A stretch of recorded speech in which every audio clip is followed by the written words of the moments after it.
Shalom, Bapak Ibu, Saudara yang Tuhan Yesus Kristus kasih.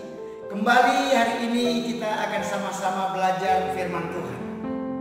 Hari ini saya akan angkat dari Matius 4 ayat 1 sampai dengan 11. Demikian firman Tuhan. Pencobaan di padang gurun. Maka Yesus dibawa oleh Roh ke padang gurun untuk dicobai iblis. Dan setelah berpuasa 40 hari 40 malam akhirnya laparlah Yesus. Lalu datanglah si pencoba itu dan berkata kepadanya, "Jika engkau anak Allah, perintahkanlah supaya batu-batu ini menjadi roti." Tetapi Yesus menjawab, "Ada tertulis, manusia hidup bukan dari roti saja, tetapi dari setiap firman yang keluar dari mulut Allah." Kemudian iblis membawanya ke kota suci dan menempatkan dia di bubungan bait Allah. Lalu berkata kepadanya, "Jika engkau anak Allah, jatuhkanlah dirimu ke bawah, sebab ada tertulis mengenai engkau, Ia akan memerintahkan malaikat-malaikatnya, dan mereka akan menatang engkau di atas tangannya, supaya kakimu jangan terantuk kepada batu." Yesus berkata kepadanya, "Ada pula tertulis, janganlah engkau mencobai Tuhan Allahmu." Dan iblis membawanya pula ke atas gunung yang sangat tinggi, dan memperlihatkan kepadanya semua kerajaan dunia dengan kemegahannya, dan berkata kepadanya, "Semua itu akan kuberikan kepadamu, jika engkau sujud menyembah aku."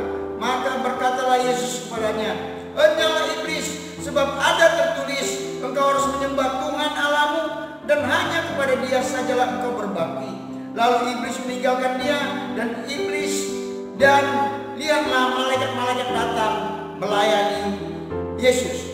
Bapak, Ibu, Saudara yang Tuhan Yesus Kristus kasih, hari ini saya akan berikan tema untuk firman Tuhan, yaitu hati-hati terhadap jebakan.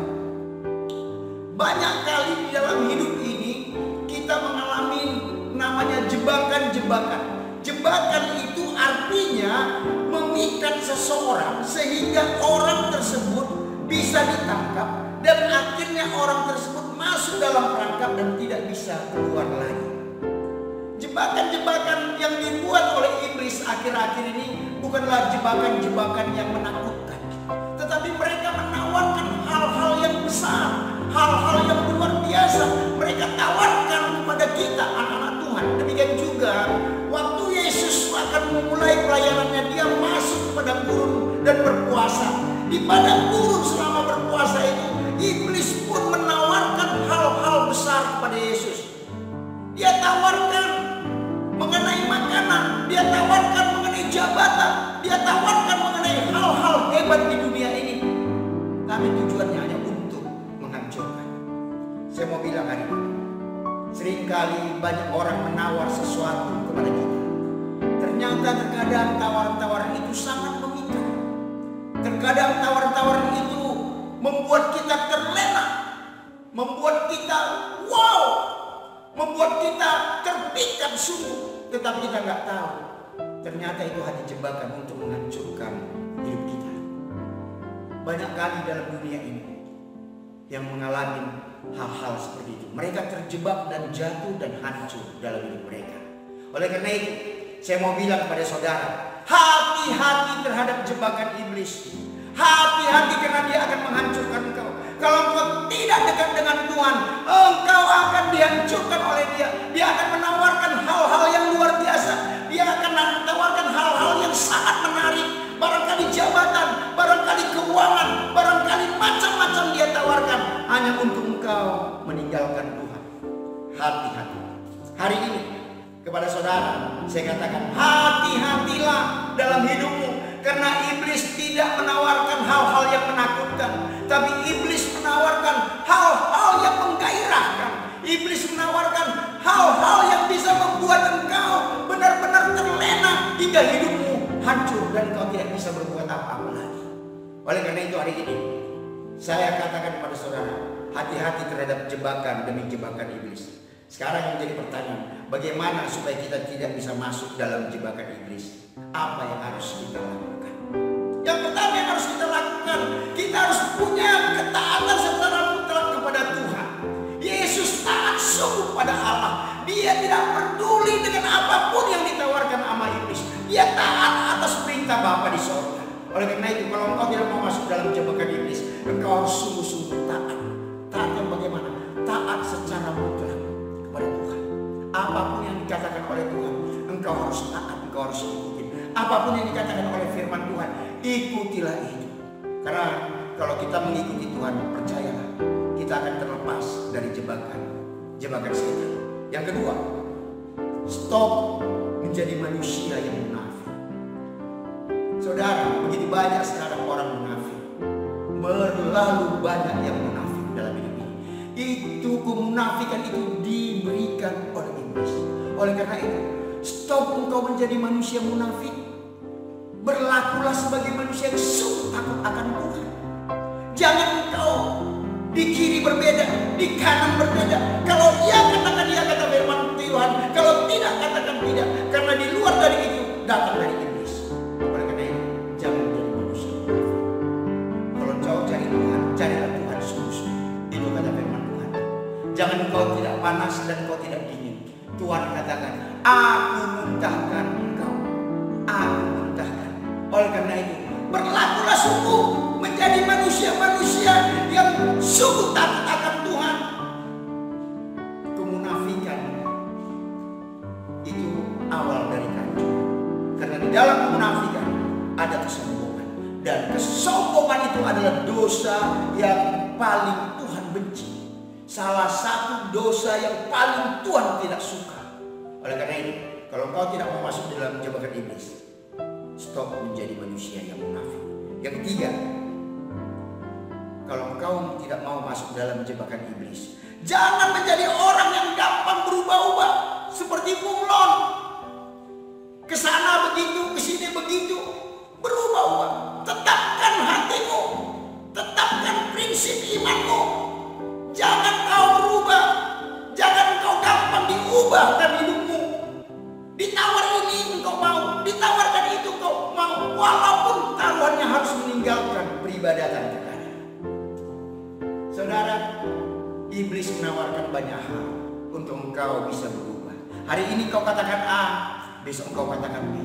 Hari ini kau katakan B, besok engkau katakan C. Jangan, Tuhan tidak suka hal itu. Kalau Yesus tetap Yesus, Tuhan tetap Tuhan. Engkau harus katakan, walaupun sakitku Tuhan tidak sembuhkan, walaupun doaku Tuhan tidak jawab, engkau harus tetap berkata, tetap Tuhanku yang terbaik dalam hidupku. Aku tidak akan mencari hal-hal lain selain Tuhan. Harus kita tetapkan. Kalau engkau mengambil keputusan seperti itu, percayalah, iblis tidak akan mampu menggoyahkan imanmu. Yang terakhir, kalau engkau mau terlepas dari jebakan iblis, intimlah dengan Bapa di surga. Intimlah dengan Tuhan. Keintiman itu akan membuat engkau menjadi manusia yang peka. Mana yang dari Tuhan, mana yang bukan dari Tuhan. Kalau kita tidak intim, iblis akan menawarkan hal-hal sepertinya rohani, tetapi ternyata tidak rohani. Sepertinya baik, ternyata tidak baik. Apa yang ditawarkan iblis sama Yesus? Yesus berpuasa 40 hari 40 malam. Dia lapar. Apa yang ditawarkan? Makanan. Kayaknya kelihatan baik. Kayaknya. Sepertinya bagus. Tapi Tuhan katakan, tidak iblis. Apapun yang kau tawarkan iblis, kelihatannya itu baik. Tapi aku katakan, kata Yesus, tidak. Hanya engkau iblis. Kita harus berani bersikap dalam hidup ini, saudara. Kita bisa berani bersikap kalau kita intim dengan Tuhan. Kita tahu mana yang benar, mana yang tidak benar. Oleh karena itu, tetapkan hati. Jangan kau terjebak dengan tawaran-tawaran dunia ini. Tawaran dunia ini sungguh sangat luar biasa, dan tawarannya bisa menjadi jebakan yang menghancurkan hidupmu. Intimlah dengan Tuhan.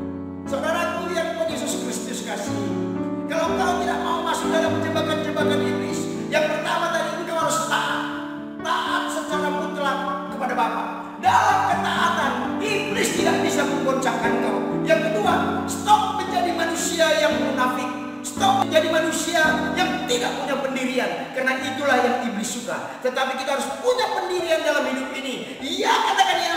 Tidak, katakan tidak. Yang ketiga, kalau engkau tidak mau masuk dalam jebakan iblis, jangan menjadi orang yang gampang berubah-ubah dalam hidup ini. Jangan seperti bunglon, tetapi tampilkanlah dirimu sebagaimana engkau adanya. Tampilkanlah dirimu yang punya prinsip dalam hidup. Yang terakhir, kalau engkau tidak mau masuk dalam jebakan iblis, intimlah dengan Tuhan. Karena di dalam keintiman, iblis tidak bisa mengganggu-gugat engkau. Karena di dalam keintiman ada kuasa Tuhan yang akan melindungi dan menjaga engkau. Puji Tuhan, haleluya saudaraku. Hari ini barangkali engkau mengalami masalah karena ada jebakan-jebakan yang membuat engkau tidak bisa keluar dari masalah itu. Karena engkau terperosok karena dari jebakan-jebakan. Barangkali orang lain menjebak engkau, barangkali iblis yang menjebak engkau hingga engkau tak bisa keluar hari ini.